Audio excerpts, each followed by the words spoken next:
اللہم صلی علی سیدنا مولانا محمد معدن الجود والکرم وآلہ واصحابہ وبارک وسلم۔ جب اہل مکہ کو معلوم ہوا کہ مسلمانوں کا ایک قافلہ حبشہ کو ہجرت کر گیا ہے تو پھر ان کے غیظ و غضب اور غصے کی انتہا نہ رہی، بہت ہی زیادہ غصے میں۔ پہلے بھی مسلمانوں پر ظلم و ستم کیا کرتے تھے، اب ان کو ستانے میں، تکلیف دینے میں انہوں نے کوئی کور کسر نہ چھوڑی۔ اتنا ظلم کرنے لگے، اتنا ستانے لگے کہ سیدنا ابوبکر صدیق رضی اللہ تعالیٰ عنہ جیسے بااثر اور رسوخ والے اور مالدار تاجر بھی مکہ چھوڑنے کو مجبور ہو گیا۔ آپ نے بھی ارادہ کر لیا کہ اب میں مکہ چھوڑ دوں گا، اب میں مکہ سے چلا جاؤں گا، میں بھی ہجرت کر کے حبشہ چلا جاؤں گا۔ اور ایک دن آپ نے اپنی ضرورت کی چیزیں سمیٹی اور آپ مکہ سے نکل گئے، اور آپ نے کہا کہ اب اس بستی کو چھوڑ دینا ہی صحیح ہے جس بستی میں لوگ انسانوں پر ظلم کرنے میں جانوروں کو ہی مات دے جاتے ہوں۔ اور آپ مکہ المکرمہ سے نکل گئے، اور مکہ سے نکلنے کے بعد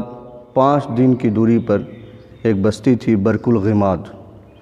جب آپ وہاں پہنچے تو آپ کی ملاقات ایک شخص سے ہوئی جس کا نام تھا ابن الدغنہ۔ یہ قبیلہ قارہ کا سردار تھا، اور یہ قبیلہ عرب کے یعنی مکہ کے قبیلے کا اچھی دوستی تھی ان کے درمیان۔ تو ابن الدغنہ نے جب سیدنا ابوبکر صدیق رضی اللہ تعالیٰ عنہ کو دیکھا تو پوچھا آپ کہاں جا رہے ہیں؟ تو سیدنا ابوبکر صدیق رضی اللہ تعالیٰ عنہ نے فرمایا کہ میں نے مکہ چھوڑ دیا ہے، میری قوم نے مجھے مکہ سے نکال دیا ہے، اب رہنا وہاں میرے لیے آسان نہیں ہے، بہت مشکل ہو گیا اس شہر میں رہنا۔ تو ابن الدغنہ نے کہا مثلک یا ابا بکر لا یخرج ولا یخرج،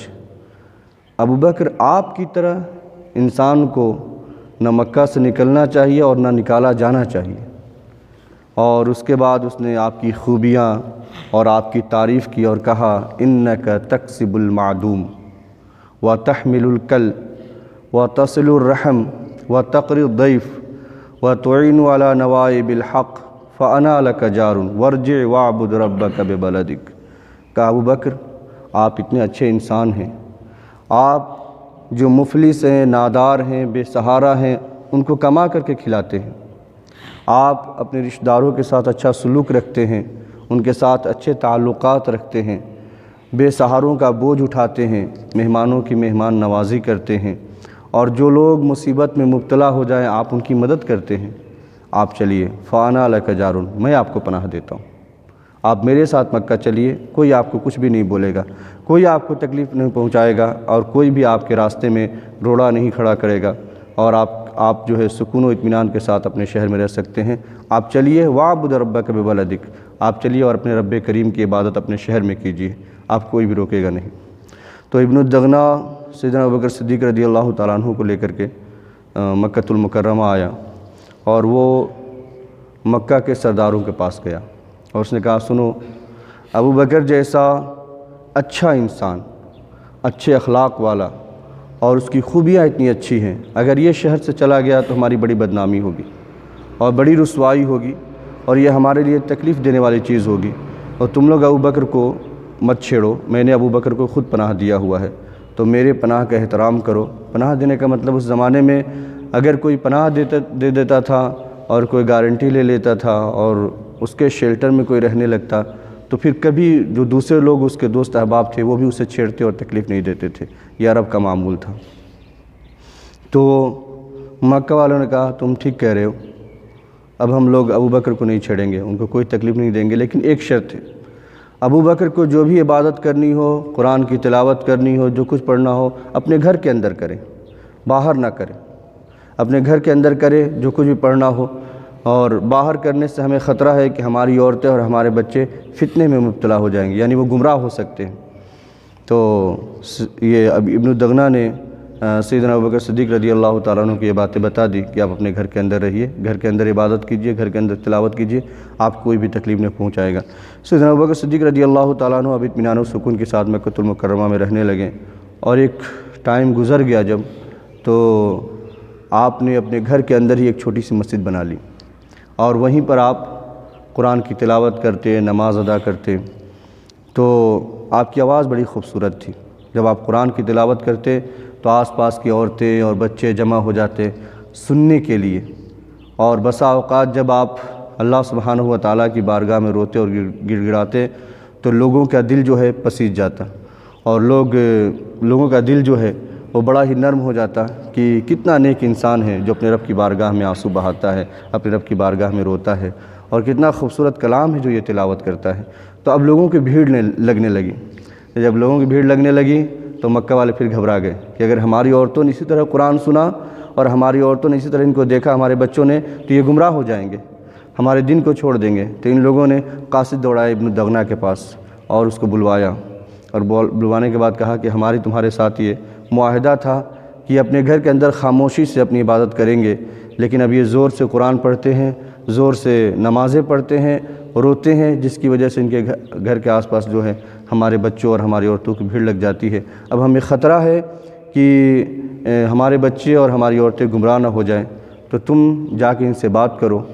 کہ تم نے پناہ دیا ہوا ہے، اگر ہماری شرطوں کو یہ نہیں مانیں گے تم اپنا پناہ واپس لے لو گے، اور ایسا نہ ہو کہ تم ایک عزت دار آدمی ہو، سردار ہو، ہم لوگ تمہارے پناہ کو اگر رد کر دیں گے اور اگنور کریں گے تو اچھا نہیں لگے گا، تم جا کے بات کرو۔ تو جا کر کے ابن دغنہ نے بات کی سیدنا ابوبکر صدیق رضی اللہ تعالیٰ عنہ سے، اور کہا کہ آپ کے بارے میں آپ کی قوم کے ساتھ میرا ایک معاہدہ ہوا تھا کہ آپ خاموشی سے آہستہ اپنے گھر کے اندر تلاوت اور عبادت کریں گے، لیکن آپ زور سے کرتے ہیں، اب عورتیں اور بچے جمع ہو رہے ہیں اور ان کو خطرہ ہے کہ کہیں یہ گمراہ نہ ہو جائیں، تو اگر آپ نے معاہدے کو نہیں مانا تو میں اپنا پناہ واپس لے لوں گا جو میں نے آپ کو پناہ دے رکھا ہے۔ تو سیدنا ابوبکر صدیق رضی اللہ تعالیٰ عنہ نے بڑی ہی مومنانہ جرات کے ساتھ یہ جواب دیا، فَإِنِّي أَرُدُّ عَلَيْكَ جِوَارَكَ وَأَرْضَىٰ بِجِوَارِ اللَّهِ، جا میں تیری پناہ تجھے واپس لوٹاتا ہوں، مجھے تیری پناہ کی ضرورت نہیں ہے، میرے لیے اللہ کا پناہ کافی ہے، میں اللہ کے پناہ میں رہوں گا۔ اور سیدنا ابوبکر صدیق رضی اللہ تعالیٰ عنہ نے اس کو واپس لوٹا دیا۔ تو ایک چیز جو ہے ابن دغنہ نے سیدنا ابوبکر صدیق رضی اللہ تعالیٰ عنہ کی جو خوبیاں بیان کی تھیں، سیم یہی خوبیاں سیدتنا خدیجہ الکبریٰ رضی اللہ تعالیٰ عنہ نے حضور علیہ الصلوۃ والسلام کے بارے میں باتیں کہی تھیں۔ جب حضور پر پہلی وحی نازل ہوئی اور آپ غار حرا سے تشریف لے آئیں تو آپ نے کہا کہ مجھے اپنی جان کے بارے میں خطرہ محسوس ہوتا ہے، تو سیدتنا خدیجہ الکبریٰ رضی اللہ تعالیٰ عنہ نے بالکل انہی الفاظ کے ساتھ حضور کے بارے میں کہا تھا کہ یا رسول اللہ، اور آپ کو جو ہے اللہ سبحانہ و تعالیٰ ضائع نہ فرمائے گا کہ آپ مفلسوں کے سہارا ہیں، آپ مہمانوں کے مہمان نوازی کرتے ہیں، لوگوں کا بوجھ اٹھاتے ہیں، مصیبت میں لوگ ہوں تو ان کی آپ مدد کرتے ہیں، اللہ سبحانہ و تعالیٰ آپ کو ضائع نہ فرمائے گا۔ تو آپ دیکھیں گے کہ سیدنا ابوبکر صدیق رضی اللہ تعالیٰ عنہ کی پوری زندگی جو ہے وہ حضور کے رنگ میں رنگی ہوئی تھی، بالکل ہر چیز میں آپ سے ایک مشابہت رکھتے تھے اور آپ کی طرح بالکل ہو گئے تھے۔ اسی وجہ سے اس کی فضیلت اور اس کی برکت یہ حاصل ہوئی کہ آپ تمام انبیاء اور رسولوں کے بعد انسانوں میں سب سے افضل قرار پائیں، سب سے افضل قرار دیا گیا آپ کو۔ تو اللہ سبحانہ و تعالیٰ نے آپ کو یہ مقام و مرتبہ عطا فرمایا۔ اللہ تبارک و تعالیٰ ہم سب کو سیرت پڑھنے سمجھنے پر عمل کرنے کی توفیق عطا فرمائے۔